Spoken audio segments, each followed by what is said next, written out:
అందరికీ నమస్కారం. తెలుగు కథామాలికకు స్వాగతం. ఈనాటి మన కథ ఆడవాళ్లకు రిటైర్మెంట్ ఎప్పుడు?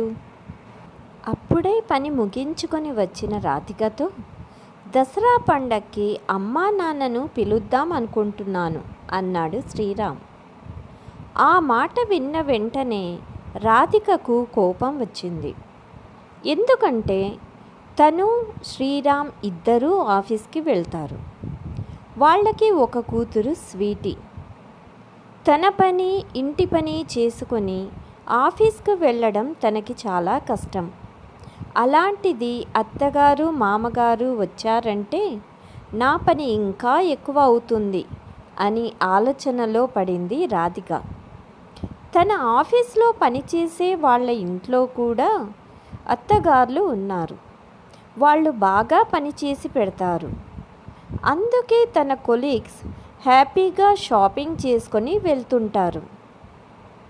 కానీ తన అత్తగారు కూరగాయలు తరగటం తప్ప వేరే పని చెయ్యరు అనుకుంటూ ఈ విషయం భర్తతో ఇలా చెప్పింది. మీరు కూడా ఒకసారి నా వైపు నుండి కూడా ఆలోచించండి. స్వీటీ పనిచేసి వంట పని చేసే లోపలే నాకు సమయం అయిపోతుంది. అలాంటిది ఇద్దరు మనుషుల పని ఇంకా ఎక్కువ అవుతుంది కదా. నేను ఎలా చేసుకోను?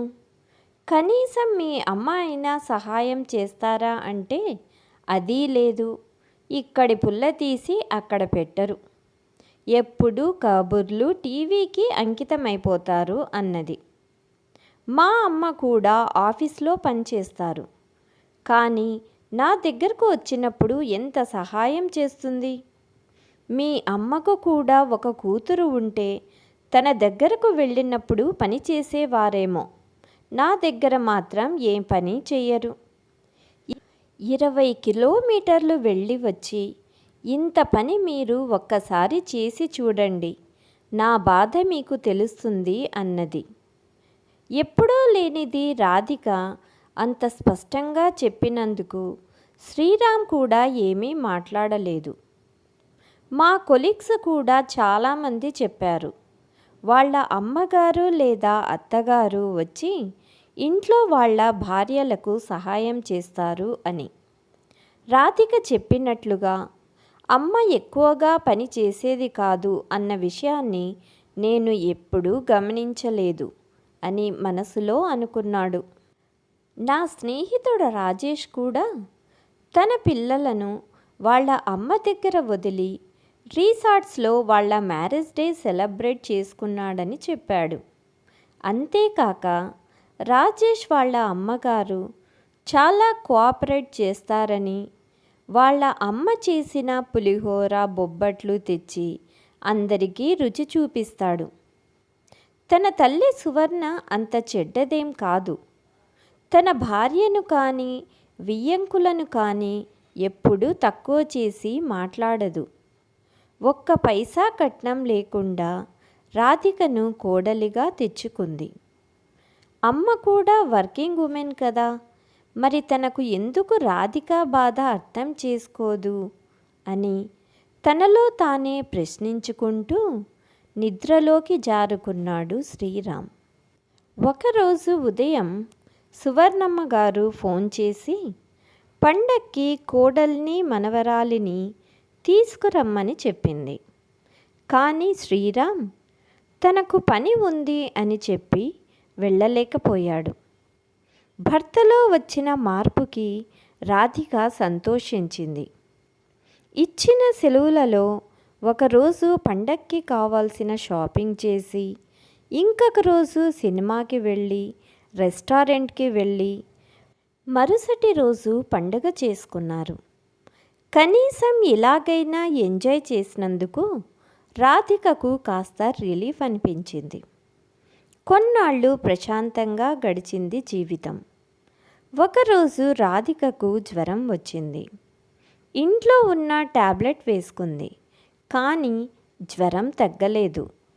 శ్రీరామ్ తన ఇంటికి దగ్గర ఉన్న ఒక లేడీ డాక్టర్ దగ్గరకు తీసుకొని వెళ్ళాడు. స్టెథోస్కోప్తో ఛాతీని పరీక్షిస్తున్న డాక్టర్కి డౌట్ వచ్చి కొన్ని పరీక్షలు చేయించమని రాసింది. రాధిక అన్ని పరీక్షలు చేయించుకుంది. 2 రోజుల తర్వాత వచ్చిన ఆ రిపోర్ట్లను చూసి రాధికకు గుండె ఆగినంత పనయ్యింది. ఎందుకంటే తనకు బ్రెస్ట్ క్యాన్సర్ మొదటి దశలో ఉందని తెలిసింది. రిపోర్ట్స్ని ముందు పెట్టుకుని ఏడుస్తున్న భార్యను సముదాయించడం శ్రీరామ్ వల్ల కాలేదు. వెంటనే రాధిక వాళ్ళ అమ్మగారికి ఫోన్ చేసి విషయం చెప్పాడు. తను వెంటనే బయలుదేరి వచ్చింది. వచ్చిన వెంటనే రాధికను పట్టుకొని ఏడవటం మొదలుపెట్టింది. ఈ వయసులో నీకు ఎంత కష్టం వచ్చింది తల్లి, మన ఇంటా వంట లేని ఈ పాడు రోగం నీకే రావాలా అంటూ బాధపడింది. 4 రోజులు తన దగ్గరే ఉండి తనను కాలు కింద పెట్టనీయకుండా చూసుకుంది. రాధిక తన పరిస్థితికి కుమిలిపోతూ ఏడుస్తూ 24 గంటలు మంచం మీదే గడిపేది. లేడీ డాక్టర్ చెప్పినట్లు తనను అంకాలజిస్ట్ దగ్గరికి తీసుకువెళ్ళండి, నేను ఆఫీస్కి వెళ్ళి లాంగ్ లీవ్ తీసుకొని వస్తాను అని రాధిక వాళ్ళ అమ్మగారు ఊరికి వెళ్ళారు. శ్రీరామ్ రాధిక దగ్గరకు వచ్చి భయంగానే, సాయంత్రానికి అమ్మ వస్తుంది రాధిక, నేను నీకు చెప్పలేదు, కానీ విషయం తెలిసిన వెంటనే అమ్మ నిన్న సాయంత్రమే బయలుదేరింది అన్నాడు. మీ అమ్మగారు ఊరికి వెళ్తాను అన్నారు కదా, అందుకే నిన్ననే నేను అమ్మకు ఈ విషయం చెప్పాను అన్నాడు. ఆ మాట విన్న వెంటనే రాధికకు కోపం వచ్చింది. రమ్మనండి, మీ అమ్మగారు ఒక్కరేనా, మీ నాన్నగారు కూడా వస్తున్నారా? ఇద్దరినీ కూర్చోపెట్టి పిండి వంటలు చేసి పెడతాను అంటూ బోరున ఏడ్చింది. శ్రీరామ్ కొంచెం సేపు ఏమీ మాట్లాడలేదు. నిన్ను చూసి వెళ్ళిపోతుందేమోలే, ఒకవేళ ఇక్కడ ఉంటే పని చెయ్యమని అమ్మకు చెప్తానులే అన్నాడు. రాధిక నిశ్శబ్దంగా ఏడుస్తూ మంచం మీదనే పడుకుంది. శ్రీరామ్ చెప్పినట్టుగానే సాయంత్రం సువర్ణ గారు భర్తతో సహా ఆటో దిగారు. శ్రీరామ్ తల్లి తండ్రిని వాళ్ళ సామాన్లను ఇంట్లోకి తీసుకొని వచ్చిన తర్వాత వాళ్లను కాళ్ళు కడుక్కోవడానికి నీళ్లు కూడా ఇచ్చాడు. కాళ్ళు కడుక్కొని ఇంట్లోకి వచ్చిన తర్వాత సువర్ణ గారు కోడలితో ఎలా ఉన్నావమ్మా అని మామూలుగానే అడిగారు. మీరు కాఫీ తాగారా? తాగినా సరే మళ్ళీ ఒకసారి తాగుదురు గాని, నేను తీసుకువస్తా అని వంటగదిలోకి వెళ్ళి పాలు వేడి చేసి నలుగురికి కాఫీ కలుపుకొని వచ్చారు. వచ్చిన వెంటనే చెప్పకముందే పని చేస్తున్న అత్తగారిని చూసి ఆశ్చర్యపోయింది రాధిక. కాఫీలు తాగటం అయ్యాక సువర్ణ కోడలి చెయ్యి పట్టుకొని గదిలోకి తీసుకుని వెళ్ళింది. అత్తయ్య చేస్తున్న పనికి ఆశ్చర్యపోయింది రాధిక. గదిలోకి వెళ్ళిన తరువాత కోడల్ని మంచం మీద కూర్చోమని చెప్పి తను కూడా కోడలు పక్కన కూర్చొని, బాగా బెంగ పెట్టుకున్నట్టు ఉన్నావు చూడు, ముఖమంతా పీక్కుపోయింది అన్నది మెల్లగా. క్యాన్సర్ అని తెలిస్తే బెంగ కాదా అంటూ కాస్త కఠినంగానే చెప్పింది రాధిక. సువర్ణ మెల్లగా నవ్వుకొని, నేను నీ బాధను అర్థం చేసుకోగలను అంటూ మెల్లగా లేచి తన జాకెట్ని విప్పి చూపించింది కోడలికి. ఆవిడకు ఒక రొమ్ము లేదు, మొత్తం తీసేశారు, కుట్లు వేసి ఉన్నాయి. మనిషి సన్నగా ఉండటం వల్ల ఆమెకు రొమ్ము లేనట్టుగా కనపడదు. ఇదంతా చూసిన రాధిక ఒక్కసారిగా ఆశ్చర్యపోయింది. కాసేపు నోట్లో నుంచి మాట రాలేదు. కొంచెం తేరుకొని తడబడుతూ, అంటే మీకు మీకు అంటూ ఆగిపోయింది. అవును, నాకు ఆపరేషన్ జరిగి 10 సంవత్సరాలయ్యింది.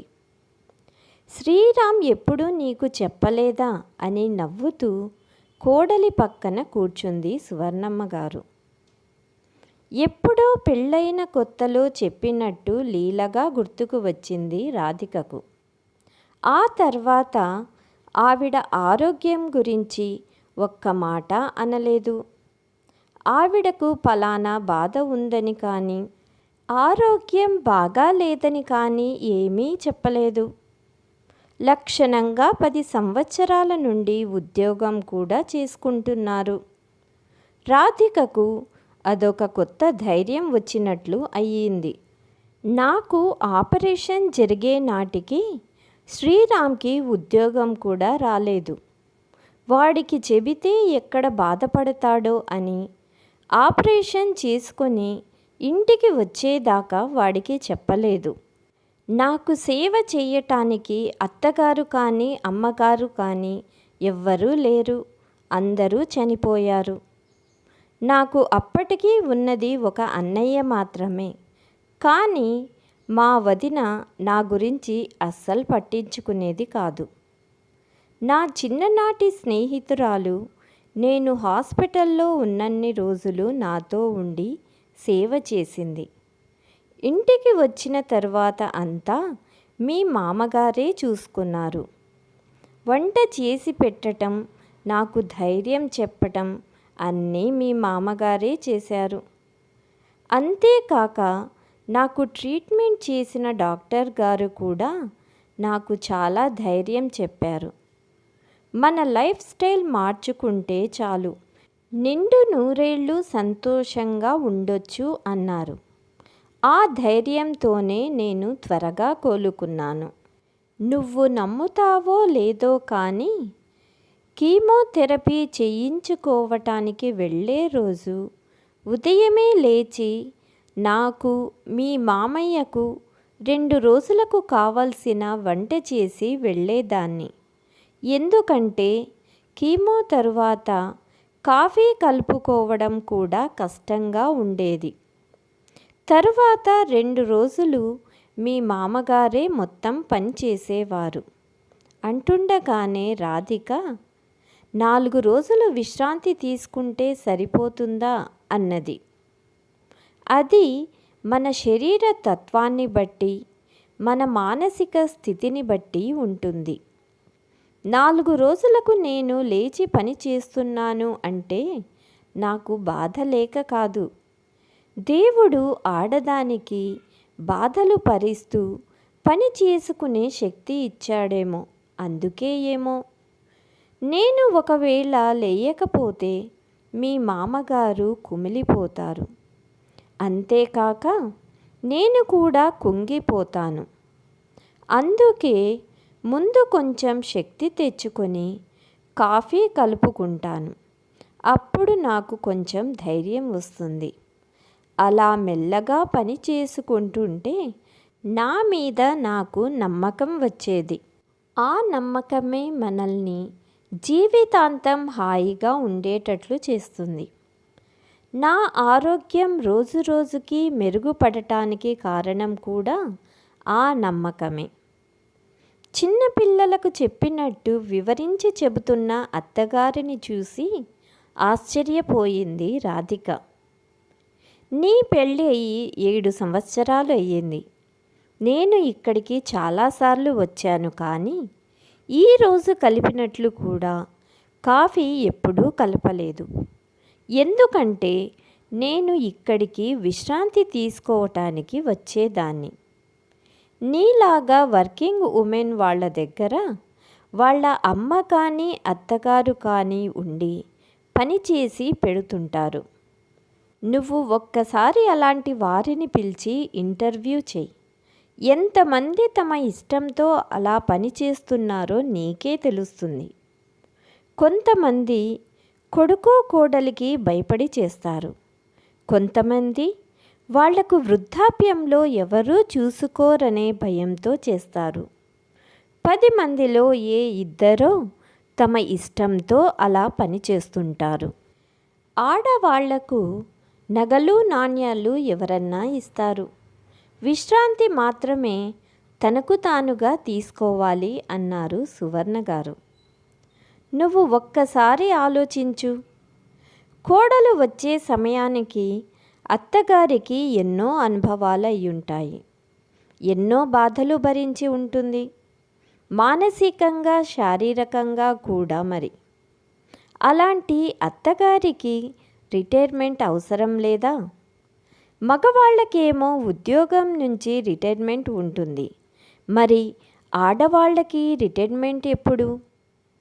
ఈ కాలంలో నీలాగా ఉద్యోగం చేసేవాళ్ళు అత్తగారు పని చెయ్యకపోతే తిట్టుకుంటారు. వాళ్ళ అమ్మగారిని పిలిపించుకొని పని చేపించుకుంటారు. మరి అమ్మకు విశ్రాంతి అవసరం లేదా? ఆవిడ కూడా మనిషే కదా అంటూ కోడలి మొహం చూసి ఆగిపోయింది సువర్ణమ్మ. అత్తగారు తన మనసులో ఉన్న కల్మషాలన్నీ కడిగేస్తుంటే నిశ్శబ్దంగా వింటున్నది రాధిక. నువ్వు కోలుకోవాలంటే కనీసం 1 ఏడాది సమయం పడుతుంది. నేను వాలంటరీ రిటైర్మెంట్కి అప్లై చేసి వచ్చాను. నువ్వు కోలుకునేంత వరకు నీ దగ్గరే ఉండి చూసుకుంటాను. ఆ తర్వాత కూడా నేను మీ మామయ్య నీ దగ్గరే ఉంటాము. ఎందుకంటే నా ఉద్యోగం కన్నా నీ ఉద్యోగంలో శ్రమ ఎక్కువ. లీవ్స్ కూడా దొరకవు అంటూ రాధిక వైపు చూస్తూ, అది కూడా నీకు ఇష్టమైతేనే ఉంటాము, లేకపోతే మీ అమ్మగారినైనా పిలిపించుకో, నిరభ్యంతరంగా మేము వెళ్ళిపోతాము అంటున్న అత్తగారిని పట్టుకొని ఏడ్చేసింది రాధిక. లేదత్తయ్య, మా అమ్మ కంటే మీరే ఎక్కువ ధైర్యం చెబుతున్నారు. నాకు మీరే కావాలి. మీరిచ్చే భరోసా కావాలి. మీరిచ్చే ఆత్మవిశ్వాసం కూడా కావాలి. వైద్యం చేయించుకుంటూ ఉద్యోగం చేసుకుంటూ నా మీద నేను నమ్మకం పెంచుకుంటాను. నేను కోలుకున్న తర్వాత మిమ్మల్ని కూర్చోపెట్టి మీకు రిటైర్మెంట్ ఇస్తా అన్నది కన్నీళ్ల మధ్యలో నవ్వుతూ. పిచ్చి పిల్ల అంటూ ఆప్యాయంగా కోడలిని దగ్గరకు తీసుకుంది సువర్ణమ్మ గారు. మీలో ఎంతమంది ఆడవాళ్లకు కూడా రిటైర్మెంట్ ఉండాలి అనే దాన్ని సమర్థిస్తున్నారో కామెంట్ రూపంలో తెలియచేయండి. Please like, share and subscribe my channel. Thank you.